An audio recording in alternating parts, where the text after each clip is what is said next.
Josh Apple here with the Raspberry Golf Academy. Today I'm at Virginia Golf Center and I'm going to talk about setup. It's really important to have a neutral setup. Here in my hands I have a 7-iron and I'm going to explain to you what a neutral setup looks like with that club. So first of all we're going to talk about golf posture. Golf posture looks a little something like this. Now you notice from that position I have a slight bend in my knee, but I'm primarily bent from my waist, which means your butt is slightly out. A lot of people tend to get really low at their knees, like this, or maybe bend over too much at the waist. It's a slight knee bend, and then you bend from the waist, and get you right into this position. Notice my back is nice and tall. I'm not hunched over that way, I'm not rounded. I have a nice tall flat back with that bend at the waist and that slight knee bend. And that gets you into this position right here. Well, you should notice from this position that it's very athletic. Just like you're playing any other sport, golf is an athletic movement and you need to start from an athletic position. So once we have this position, it's important to note that you should also be right in the balls of your feet, right in the middle. So if you were to rock back and forth, find the middle, that's where you want to be. One trick I like to getting your back into the right position is to stand straight up vertically, put your club flat on your back, and to simply lean forward slightly. Now my back is already in the right position. Notice here it's tall, it's not rounded, just like up against that club.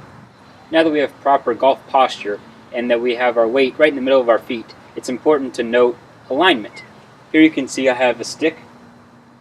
Your feet go on along that line, and this other line is for ball position, which we'll talk about later. My feet line should be parallel left of the target, which means my club head should be aimed at the target, like this.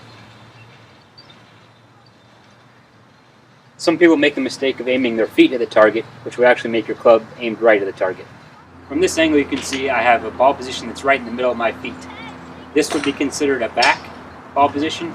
This would be considered forward. With the middle iron, you want it right in the middle, like this, with your hands in the middle of your body. If you had a long iron, it might move slightly toward your lead foot, and if you had a wedge, it might move slightly toward your back foot, just based on the way the club is built. But with a middle iron, with your hands right in the middle of your body, it's going to be right there in between your feet, right in the middle. The only time your ball position would be significantly away from the middle of your stance would be with a driver, and in that case you play it just inside your lead foot. But with any other club, it's going to be somewhere around the middle. Another thing you can notice from this angle is my width of stance. Notice my width of stance is about shoulder width. Again, you would slightly change that with a driver and get wider. And maybe on a short shot where you're not swinging full, you'd get narrower. But anytime you're doing a stock full swing with an iron, right around shoulder width, just like that. So once you have a proper width of stance, proper ball position, proper aim, proper posture, and everything else we talked about, now you're ready to go ahead and hit that golf ball. It may sound complicated, but really it happens pretty quick, just like this.